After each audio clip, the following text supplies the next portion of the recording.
Le silence de la campagne a toujours été un linceul pour Antoine. Non pas le silence paisible que les citadins recherchent, mais un silence lourd, oppressant, imprégné des non-dits et des jugements silencieux de sa famille. La ferme familiale, vaste et imposante, était censée être un havre de paix. Mais pour Antoine, elle était une prison dorée, un théâtre où il jouait le rôle du fils indigne, du mouton noir. Son frère aîné, Étienne, était l'incarnation de la perfection. Beau, charismatique, promis à une brillante carrière d'agronome, il était le fier héritier de la ferme, le prolongement naturel du patriarche familial. Antoine, lui, était l'ombre, le reflet imparfait, toujours maladroit, souvent silencieux. Il préférait la compagnie des livres aux travaux des champs, un péché impardonnable aux yeux de son père, Henri. « Antoine, tu es toujours dans tes bouquins. Un homme, ça travaille la terre, ça ne passe pas sa vie à lire des histoires. » Henri tonnait régulièrement, sa voix rauque résonnant dans la cour de la ferme. Étienne, lui, se contentait d'un sourire condescendant, conscient de sa supériorité. La mère d'Antoine, Élise, était plus douce en apparence, mais son affection était sélective. Elle couvrait Étienne d'attention, le protégeait du moindre tracas, tandis qu'Antoine était relégué au second plan, considéré comme capable de se débrouiller seul. Un jour, alors qu'il avait 10 ans, Antoine s'était blessé en tombant d'un arbre. Élise avait accouru, mais en voyant qu'il ne s'agissait que d'une égratignure, elle avait soupiré. « Tu devrais faire plus attention, Antoine. Tu nous donnes toujours des soucis. » Les années passèrent, et le fossé entre Antoine et sa famille ne fit que se creuser. Étienne excellait dans tout ce qu'il entreprenait, recevant les éloges et l'admiration de tous. Antoine, lui, se sentait de plus en plus invisible, comme un fantôme errant dans sa propre maison. Il avait bien essayé de se faire accepter, de prouver sa valeur, mais ses efforts étaient systématiquement ignorés, voire moqués. Un jour, alors qu'il aidait son père à réparer une clôture, Antoine fut pris d'une violente douleur à la poitrine. Il s'effondra, incapable de respirer. Henri, d'abord irrité par cette interruption, finit par s'inquiéter en voyant le visage livide de son fils. Il le transporta à l'hôpital le plus proche. Le diagnostic tomba comme un coup près. Antoine était atteint d'une maladie cardiaque grave. Une opération était nécessaire, mais les chances de succès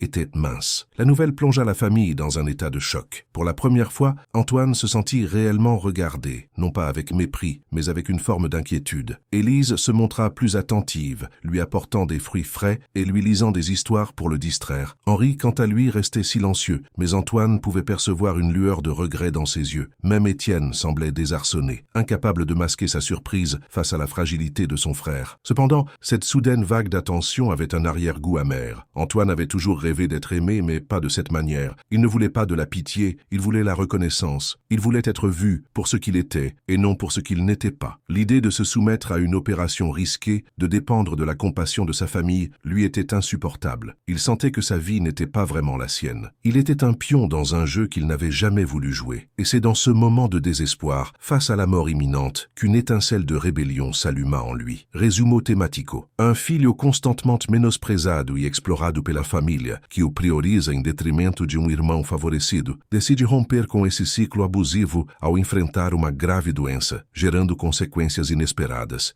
e no fim, encontrando a libertação pessoal. Non, murmura-t-il, sa voix à peine audible. Je ne veux pas de votre pitié, je ne veux pas vivre comme un poids. Élise s'approcha, les yeux rougis. Antoine, ne dis pas ça, nous t'aimons. Antoine la regarda, un sourire amer se dessinant sur ses lèvres. M'aimez? Vous aimez l'idée que vous vous faites de moi, le fils que vous auriez voulu que je sois, pas celui que je suis réellement. Il toussa, une douleur lancinante lui traversant la poitrine. Étienne est votre fierté, votre héritier. Moi, je ne suis qu'un fardeau. Étienne, mal à l'aise, tenta de protester. Ce n'est pas vrai, Antoine, on tient à toi. Ah bon? Depuis quand? Quand m'avez-vous réellement vu? Écoutez, considérez. Antoine se redressa péniblement, trouvant une force insoupçonnée. Non, je ne me ferai pas opérer. Je ne serai pas votre martyr. Je vais partir. Le silence retomba, plus pesant que jamais. Henri, le visage sombre, intervint enfin. Partir? Où veux-tu aller dans ton état? Peu importe. N'importe où je pourrais être moi-même, où je ne serai pas constamment comparé à Étienne, où je ne serai pas une déception permanente. Antoine fixa son frère, un défi silencieux dans le regard. Laisse-moi vivre ma vie, même si elle est courte. Laisse-moi la vivre à ma façon. Il se leva, titubant, et commença à rassembler ses affaires. Élise tenta de l'en empêcher, mais il la repoussa doucement. Ne vous inquiétez pas, je ne vous causerai plus de soucis. Alors qu'il s'apprêtait à quitter la chambre d'hôpital, Étienne s'avança et lui bloqua le passage. « Antoine, attends, je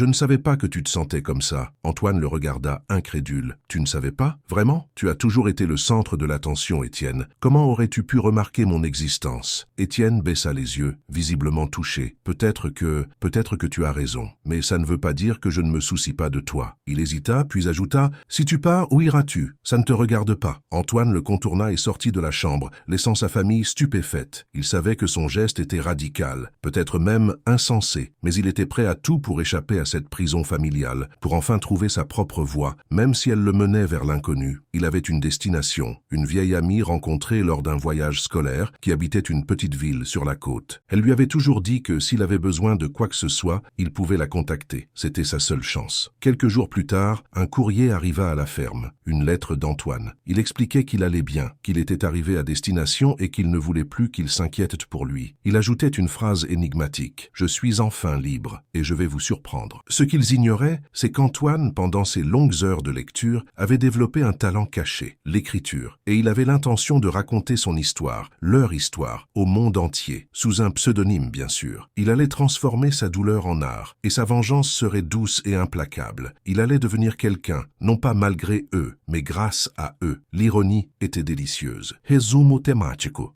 Filho constantemente menosprezado e explorado pela família, que o prioriza em detrimento de irmão favorecido, decide romper com esse ciclo abusivo ao enfrentar uma grave doença, gerando consequências inesperadas e, no fim, encontrando a libertação pessoal. Resumo thématico. Un fils constamment méprisé et exploité par sa famille, qui le privilégie au détriment d'un frère favorisé, décide de rompre ce cycle abusif face à une grave maladie, générant des conséquences inattendues et, au final, trouvant la libération personnelle. La petite ville côtière, baignée de lumière et d'embrun, semblait respirer une liberté qu'Antoine n'avait jamais connue. L'appartement de son amie, Léa, était modeste mais chaleureux, un refuge rempli de livres, de musique et d'une douce odeur de thé. Léa, les cheveux toujours en bataille et le regard vif, l'accueillit avec un sourire sincère, sans questions inutiles ni jugement. Elle savait qu'Antoine fuyait quelque chose, mais elle respectait son silence. Les premiers jours furent consacrés au repos et à la convalescence. La maladie d'Antoine le clouait souvent au lit, mais il refusait de s'apitoyer sur son sort. Il passait des heures à écrire, noircissant des pages de son carnet, laissant libre cours à ses pensées, à sa colère, à sa douleur. Léa, intriguée, finit par lui demander ce qu'il écrivait. « Une histoire », répondit Antoine, un sourire énigmatique sur les lèvres. L'histoire d'une famille et d'un mensonge. Il ne lui en dit pas plus, mais Léa comprit qu'il se passait quelque chose d'important. Elle l'observait travailler, fascinée par la concentration intense qui se lisait sur son visage. Elle savait qu'il avait du talent. Elle l'avait toujours su. À l'école, ses rédactions étaient toujours les plus originales, les plus touchantes, mais elle ignorait qu'il portait en lui une telle rage, une telle soif de vérité. Les semaines passèrent, et le manuscrit d'Antoine prit forme. Il travaillait jour et nuit, se nourrissant de café et de cigarettes, consumé par son projet. Il avait choisi un pseudonyme, Luc Rivière, un nom simple et discret, qui ne trahirait pas son identité. Il voulait que son livre soit jugé pour ce qu'il était, et non pour qui il était. Enfin, le jour arriva où il mit le point final. Il relut son manuscrit, une larme coulant sur sa joue. Il avait mis tout son cœur, toute son âme dans ce livre. C'était son cri de révolte, son testament. Il envoya le manuscrit à plusieurs maisons d'édition, sans grand espoir. Il s'attendait à un refus, à l'indifférence. Il était un inconnu, un provincial sans relation, mais il avait besoin de le faire pour se prouver à lui-même qu'il était capable de créer quelque chose de beau, de puissant. Quelques mois plus tard, une lettre arriva portant le logo d'une grande maison d'édition parisienne. Antoine l'ouvrit, le cœur battant. Il lut les premières lignes,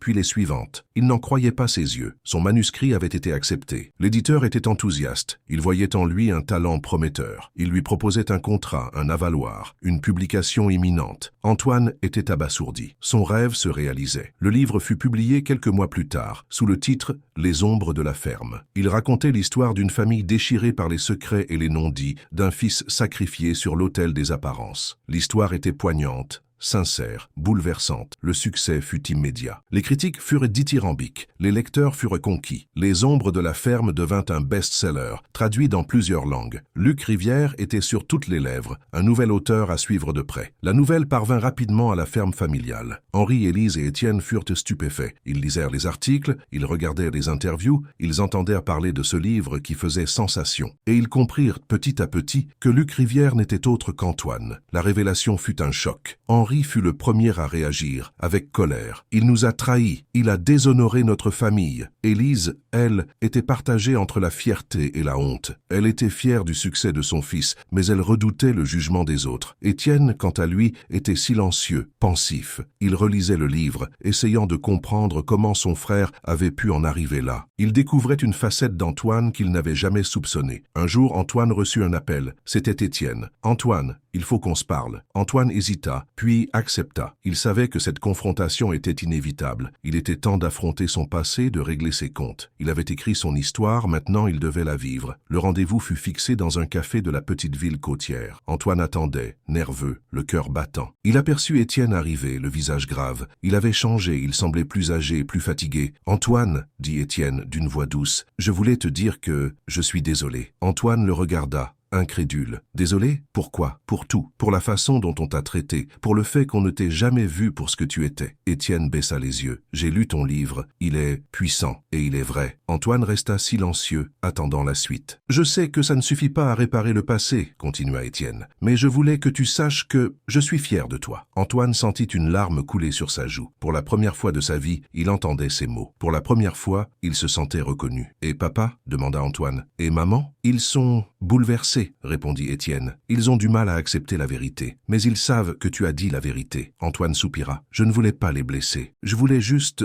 être libre. Je comprends, dit Étienne.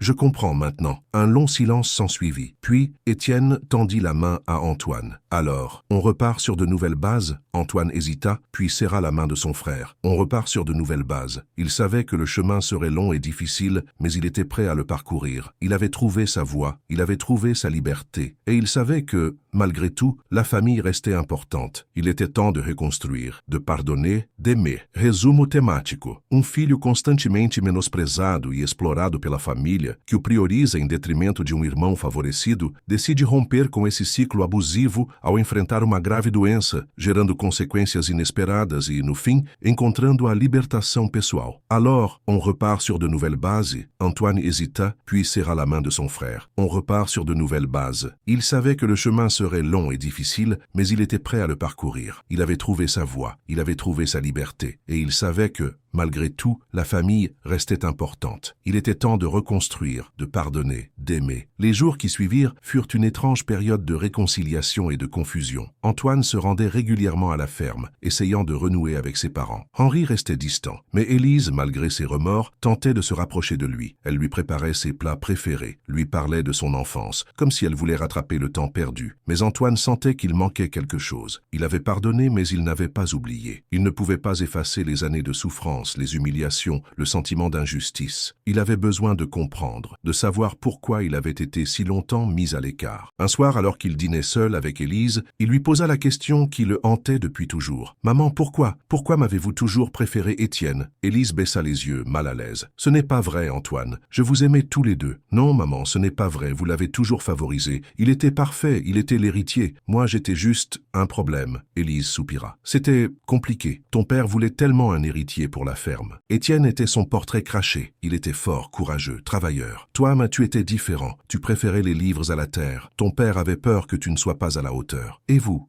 pensiez la même chose? » Élise hésita. « J'avais peur, oui. J'avais peur que tu ne sois pas heureux ici, que tu ne trouves pas ta place. Alors, vous avez décidé de m'enfermer dans ce rôle, de me faire sentir inférieur. » Élise éclata en sanglots. « Non, Antoine, je ne voulais pas te faire souffrir. Je pensais que je te protégeais. » Antoine la regarda, les yeux remplis de tristesse. « Vous m'avez étouffé, maman. Vous m'avez empêché d'être moi-même. » Le silence retomba, lourd et oppressant. Antoine se leva et quitta la pièce, laissant Élise à ses remords. Il avait besoin de temps pour digérer cette conversation, pour comprendre si elle était sincère. Quelques jours plus tard, il reçut une invitation inattendue. Un festival littéraire se tenait dans une petite ville voisine, et il était invité en tant qu'auteur à succès. Il hésita, puis accepta. Il avait besoin de sortir de sa coquille, de se confronter au public. Le jour du festival, il se sentait nerveux et excité. Il monta sur scène face à une foule attentive. Il parla de son livre, de son enfance, de sa famille. Il raconta son histoire avec sincérité et émotion, sans cacher ses faiblesses ni ses blessures. À la fin de sa présentation, une femme se leva et prit la parole. « Monsieur Rivière, dit-elle d'une voix tremblante, votre livre m'a profondément touché. Je suis moi aussi issu d'une famille dysfonctionnelle, et je me suis reconnu dans votre histoire. » Elle continua racontant sa propre histoire, ses propres souffrances. D'autres personnes se levèrent à leur tour, partageant leurs expériences, leurs espoirs, leurs peurs. Antoine était bouleversé. Il avait l'impression de ne plus être seul, de faire partie d'une communauté. Soudain, il aperçut une silhouette familière au fond de la salle. C'était son père, Henri. Il était venu l'écouter, malgré sa fierté blessée. Antoine sentit une vague d'émotion l'envahir. Après la présentation, Henri s'approcha de lui. « Antoine, dit-il d'une voix rauque, je voulais te dire que je suis fier de toi. » Antoine le regarda, incrédule. « Vous êtes fier de moi, après tout ce que j'ai écrit ?»« Oui. » répondit Henri. « Tu as eu le courage de dire la vérité, et tu as touché le cœur des gens. » Il hésita, puis ajouta « J'ai été un mauvais père, j'ai fait des erreurs, mais je t'aime, Antoine. » Antoine sentit les larmes lui monter aux yeux. Il serra son père dans ses bras, le serrant fort contre lui. Le passé ne pouvait pas être effacé, mais l'avenir était encore possible. Quelques semaines plus tard, Antoine reçut un appel de son éditeur. Son livre allait être adapté au cinéma. Un grand réalisateur était intéressé par son histoire. Antoine était abasourdi. Sa vie avait pris une tournure incroyable. Mais le plus important, c'était qu'il avait trouvé la paix avec sa famille. Il avait pardonné à ses parents et il lui avait pardonné. Il avait appris à s'aimer lui-même,